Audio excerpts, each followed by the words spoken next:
Welcome everyone. Thank you for joining back and watching this video again this Wellness Wednesday. I am your host, Stephanie Lomax, also the host of HR in the Dark, the video podcast that exposes the dark side of HR, as well as CEO and HR strategist with HR Pro for You, where we help small businesses to embrace HR.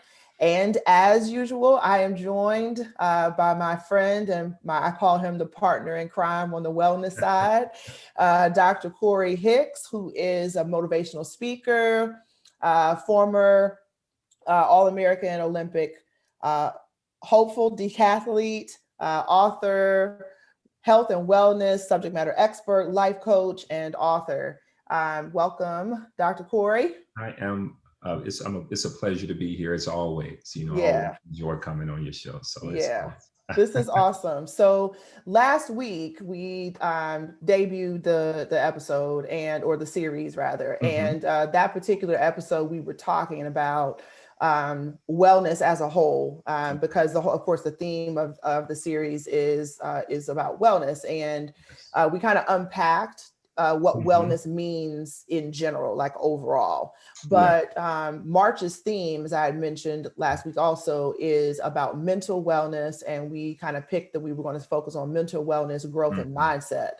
So today I really wanted to spend a few minutes talking about how mental wellness impacts job performance. And certainly with everything that's kind of been going on. And I feel like it's a broken record. Everything we say is, well, because of the pandemic or before the pandemic kind of conversation, but everybody is dealing with that and having some type of impact as a result of it. So it's certainly worthy of conversation.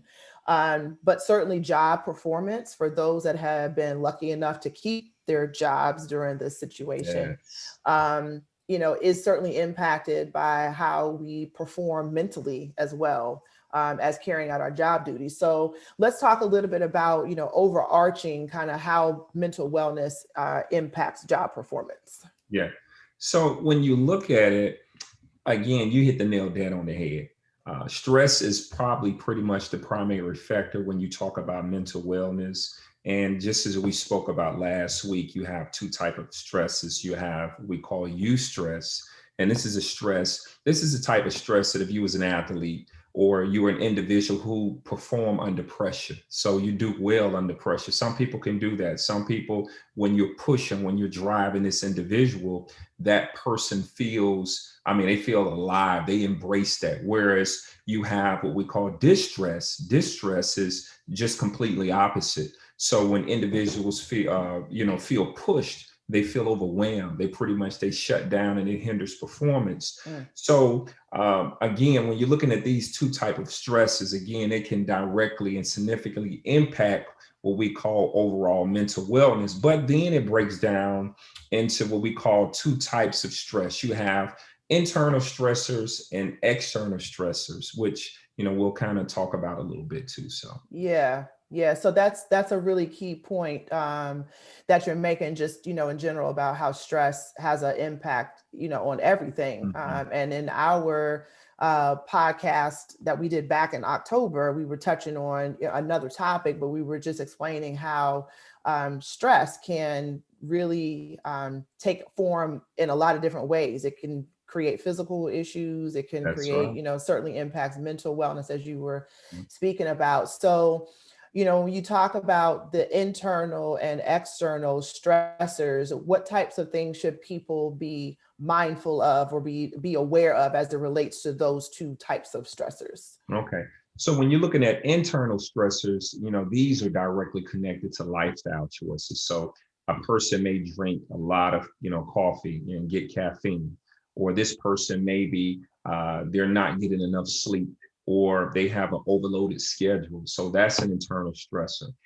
Some individuals have what we call negative self-talk, pessimistic thinking, self-criticism, overanalyzing. These are internal stressors, which can certainly put you in a position in terms of, or compromise your mental wellness. Mind traps, unrealistic expectations, taking things personally. It's an all or nothing mentality, rigid thinking. These are internal stressors. When we talk about type A personality or perfectionists, you have a lot of individuals that may be workaholics too. So these are internal stressors. But then on the other end, we look at external stressors. So a lot of this has to do with when we look at physical environment, bright lights, heat, confined spaces. Some people just are very irritable. So these are external stresses. It doesn't take much. When we look at social interaction, rudeness, bossiness, a lot of people, when you have people with individual, type of personalities like that, sometimes it can bring out the worst in individuals, especially individuals that may be a little bit aggressive or more aggressive than the average individual. Yeah. Organization, rules, regulations. Some people are mavericks. Some people don't like red tape. They don't like deadlines, or it may be an oppressive culture within the organization. These are things that can directly impact mental wellness. Major life events, a relative, lost job, a promotion, new baby, day-to-day hassles, commuting, misplacing keys, mechanical breakdowns. All of these Yeah. things, which is a lot, are what I look at as external stressors. So, Yeah. So I hear a lot of myself in there. I won't say which ones, but I think I think it's really important that everybody, employees and organizations, everybody really understands that when people are showing up, we don't really know what they're showing up having done or gone through, right? that's right. To You get never there know. to make it happen. So I think there's a level of empathy to a certain degree. It doesn't take the place of requiring accountability and job performance, but I think that there can be, they can coexist. I think Yes, accountability and empathy can kind of coexist. And I don't want to talk too much on the empathy piece, just because I know that's something that we're going to dig into when we talk about emotional intelligence and the EQ factor, which is what we dug into back in October that's right. with the That's great. podcast. So, but that is a component and a piece of that. So no, this is really good information to share with everybody. I certainly hope that you all take something away from that. And before we close, we have committed to giving everybody a motivational wellness quote of the week, starting with this episode. So, Corey, what's our wellness quote of the week for Well, today? so what I want to leave everyone with is the talent that separates you apart from everyone else. It's the same talent that will attract people, places, and events in your life and open doors no one can close.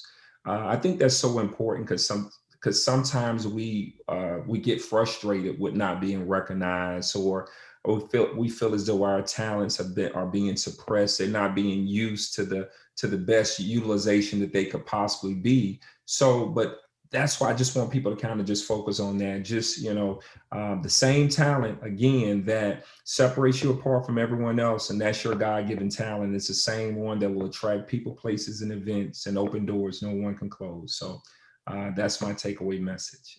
All right. All right. Well, once again, thank you, kind sir, for sharing You are so welcome. It's always a your pleasure to be insight. here on your show. Yeah, yeah, for sure. I'm thankful for the partnership, and I'm looking forward to unpacking next week as Yes. well. So we're going to stay focused again on the month of March for mental wellness. And we've got another exciting topic to talk about next week. But until then, I hope everyone enjoys and be well, and we will see you next week.